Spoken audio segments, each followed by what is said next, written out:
Não sabe o que ler em 2025? Me acompanha aqui nesse vídeo que eu tenho 25 indicações para você.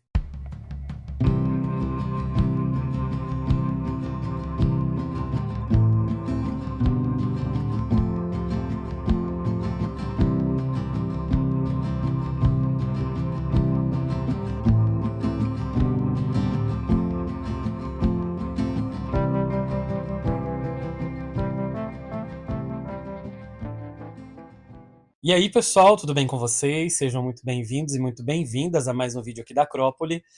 Eu sou o Luigi e esse é o vídeo 25 livros para 2025. Sim, eu decidi escolher 25 leituras para indicar para vocês para o ano que se inicia, para esse ano de 2025. Todo final de ano, começo de ano, há canais, blogs, entre outros sites que resolvem fazer listas de indicações para o ano que vai se iniciar ou está se iniciando. Então, para combinar com o número 25 de 2025, eu selecionei 25 leituras para indicar para vocês. Mas, Luigi, você deve estar se perguntando, em quais são os parâmetros que você elegeu para nos sugerir essas leituras? São livros que vão ter alguma coisa relacionada a algum acontecimento do ano, político, ou coisas importantes, algumas pautas importantes?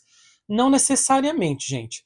É, primeiro que eu não consigo prever o futuro, eu não sei o que pode, o que vai acontecer no ano, né? E segundo, eu quis fazer uma lista de indicações de livros que eu acho que todo mundo deveria ler ou que possa interessar vocês.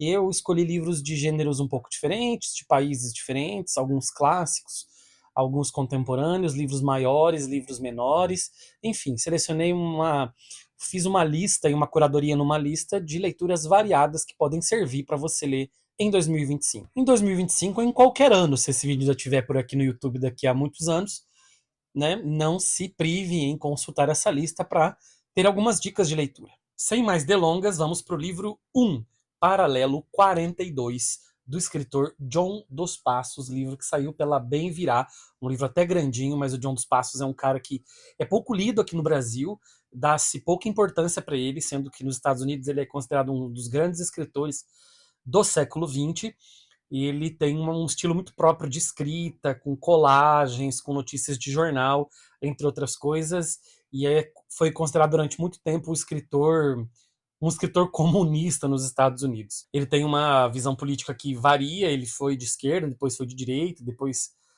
enfim, abandonou a política, coisas assim. E vocês sabem que eu gosto muito dele porque eu escrevi um romance em que John dos Passos é um personagem. Livro 2, Pedro Páramo, do Juan Rulfo, escritor mexicano, talvez aí o pai do realismo mágico latino-americano, hispano-americano. Ele é um livro que acabou de ganhar uma adaptação pela Netflix, então eu acho que é uma maneira interessante de você, né, ler um clássico e depois, é um livro dos anos 50, e depois assistir uma série. Vindo para o Brasil para indicar um clássico contemporâneo, o livro do ano 2000, então já está fazendo quase 25 anos que ele existe, e é já considerado um grande clássico, que é o Dois Irmãos, do Milton Ratum, que também virou série, né, pela Globo, a história de dois irmãos, de uma família de origem libanesa, em Manaus, dois irmãos que se odeiam. É um dos livros que eu mais li na minha vida, é um dos livros mais maravilhosos que a literatura brasileira já produziu. Continuando na literatura brasileira, para mim, o melhor livro de contos, talvez, de toda a literatura brasileira, o Laços de Família, da Clarice Lispector. Eu sei, talvez aí vocês tenham um pouco de trauma pelas leituras da escola, mas eu aconselho, depois de uma certa idade, dá uma chance para Clarice, volta lá no Laços de Família, vocês vão ver que tem contos magníficos, tem histórias maravilhosas. Aqui é, na verdade, assim, um livro em que poucos chegaram nesse nível. Para ler um contemporâneo, na verdade uma contemporânea latino-americana, a gente tem aqui o Come Terra, da Dolores Reyes, livro que saiu pela Moinhos. É um livro de uma escritora argentina, um livro que também tem um quê de realismo mágico ali, mas que também trabalha questões sociais bastante importantes. É um ótimo livro. Indo para a África, o livro O Último Voo do Flamingo, do Mia Couto, eu li vários do Mia Couto, mas acho que esse é meu preferido. Tem questões aí sobre a guerra de independência de Moçambique, tem também uma questão de um realismo fantástico, digamos ali, africano. É um livro mais ou menos investigativo, mas trabalha com as questões coloniais, então é um livro que eu gosto muito e indico para todo mundo. Livro da atual vencedora do Prêmio Nobel, a coreana Han Kang, o livro Branco. Tem resenha dele aqui no canal, eu falei, é um livro bastante rápido de ler, é um livro curto, com capítulos bem pequenos, que mostra a questão do luto, da morte, da existência, da relação com a família. É um livraço. Para quem gosta de policial, já um clássico brasileiro, Uma Janela em Copacabana, do Luiz Alfredo Garcia Rosa. É um cara que eu demorei muito para ler, todo mundo fala muito bem dele, e eu demorei muito para ler e me arrependo, porque eu li esse aqui, gostei muito, e só li esse, gostaria de ler mais. Espero poder ler mais em breve, então vai mais uma indicação para vocês aí. Voltando para a África, falando de uma escritora que escreve não ficção, a Scholastique Mukasonga, que escreveu Baratas.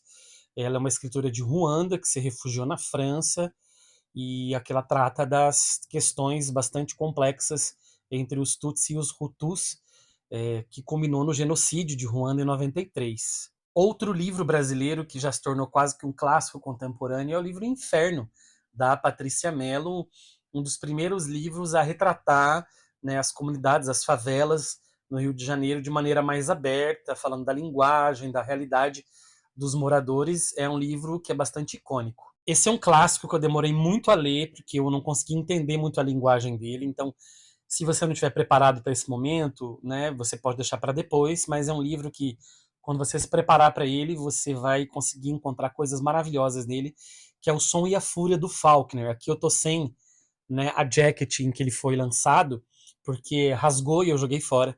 E aqui tem aqui no ladinho, na lombada, então aqui vocês conseguem ver o nome, né? O Som e a Fúria.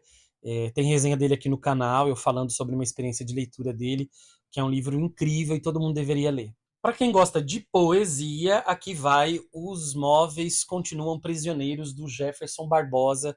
Um livro que tem uma edição linda, é um livro que tem todo um trabalho gráfico muito interessante, e também a temática dos poemas, todas elas giram em relação aos móveis, à ausência das pessoas. A editora Folhas de Relva publicou um livro muito legal, que é esse aqui, Jussiapê, ou Jussiap, não sei, A Cidade Onde Nada Acontecia, da Helena Vieira. É uma investigação jornalística de uma mulher que é uma jornalista e vai então investigar um pouco sobre a sua família e descobre que a sua família era escravocrata no século XIX, então é um testemunho muito legal aqui. Um livro que eu resenhei recentemente aqui, A Árvore Mais Sozinha do Mundo, da Mariana Salomão Carrara, livro que saiu pela Todavia. É um livro muito ímpar, que fala sobre a história de uma família produtora de tabaco no sul do Brasil, e temos 4 narradores diferentes e nenhum deles é humano. Nós temos uma árvore, um espelho, uma roupa protetora para quem passa veneno na lavoura e um carro que narram, então, as dificuldades dessa família que precisa, né, então, cuidar da lavoura e é explorada pelo sistema agropecuário. O Spleen de Paris, do Charles Baudelaire, um outro livro de poesia, mas são poemas em prosa, gente. Então, uma experiência diferente. Né? O Charles Baudelaire é considerado o pai da modernidade na França. Ele tem outro livro muito bom, que é o Flores do Mal, mas pessoalmente eu acho que eu gosto um pouco mais desse. Ele consegue mostrar, né, esse escapismo, essa fuga desse mundo, o tédio desse mundo. Ele é um escritor que ele não tem muito rótulo, ele dialogou muito com romantismo, realismo, simbolismo, várias correntes literárias. Essa edição da 34 aqui está muito boa, então eu recomendo ele para vocês também. Mais um com resenha recente aqui no canal da Confraria do Vento, o livro Meu Nome é Laura, do Alex Andrade, que é a história de um menino chamado Pedro, que desde pequeno ele é visto como um menino afeminado, e ele não entende porque tanto preconceito contra ele, e ele vai tentando se descobrir. Tem uma maternidade bastante tóxica, uma religiosidade bastante opressora no livro, até que esse menino possa se entender, né, como Laura. Ele escuta vozes e essa Laura vai nascer de dentro dele. Um clássico que ganhou uma tradução recente no Brasil, também da 34, o livro O Cupom Falso, do Tolstói. É um livro bastante curtinho, então, inclusive, para quem quer começar a ler os clássicos russos e não sabe por onde, isso aqui é uma boa pedida, é um livro bem interessante. Outro livro, porta de entrada para clássicos, né, para o Machado de Assis especificamente aqui, o livro O Alienista. O Alienista é um conto, ele é quase uma novela, é um conto alongado, que ganhou uma edição, né, aqui Antofágico, uma edição individual. Então, para quem tem aí um trauma do Machado de Assis por causa do Dom Casmurro ou do Memórias Póstumas, pode talvez começar por ele e começar a desmistificar um pouco, né, esse trauma de escola aí com o Machadão. O Lugar da Annie Ernaux, simplesmente porque a Annie Ernaux, ela é maravilhosa e vocês têm que ler a Annie Ernaux. É meu livro preferido dela. A Annie Ernaux trabalha na chave do biográfico, ela escreve sobre a própria vida e, ao falar da própria vida, ela fala também sobre questões sociais muito legais. Quer ler o livro de contos de literatura brasileira contemporânea? Leia o Breve Inventário de Pequenas Solidões, do Tiago Feijó, livro que saiu pela Literalux, antiga Penalux, e que é um livro bem gostoso de ler, bem bacana. O Tiago Feijó é um baita de um escritor. Eu vou indicar 2 de não ficção agora. O primeiro deles é O Vento Mudou de Direção, o 11 de setembro que o mundo não viu, da editora Fósforo, livro da Simone Duarte, que era correspondente da Rede Globo nos Estados Unidos quando aconteceram os ataques das Torres Gêmeas. Aqui ela vai fazer uma reportagem, né, nos anos que sucedem o ataque às Torres Gêmeas e de como não foi só a sociedade americana que foi, como vamos dizer assim, né, sofreu os ataques ali do grupo do Osama Bin Laden, mas também a retaliação que eles fizeram e os efeitos disso na vida de muitas pessoas. Outro livro que fala sobre tragédia de não ficção e que não é muito fácil de ler no sentido que ele traz coisas bastante traumáticas é o Flores de Verão, do Taki Mihara. É um livro de não ficção sobre a bomba de Hiroshima e, assim, com o explodir da bomba, as horas seguintes, os dias seguintes, e as pessoas agonizando, as pessoas morrendo, sem ter o que comer, sem ter para onde ir. É um livro bastante forte, assim, mas muito bom. Um livro de literatura curtinho, literatura contemporânea brasileira, que vale muito a pena, é Minha Cabeça Dói, da Lemota, que saiu pela Faris Silva, que é um selo da Alta Books.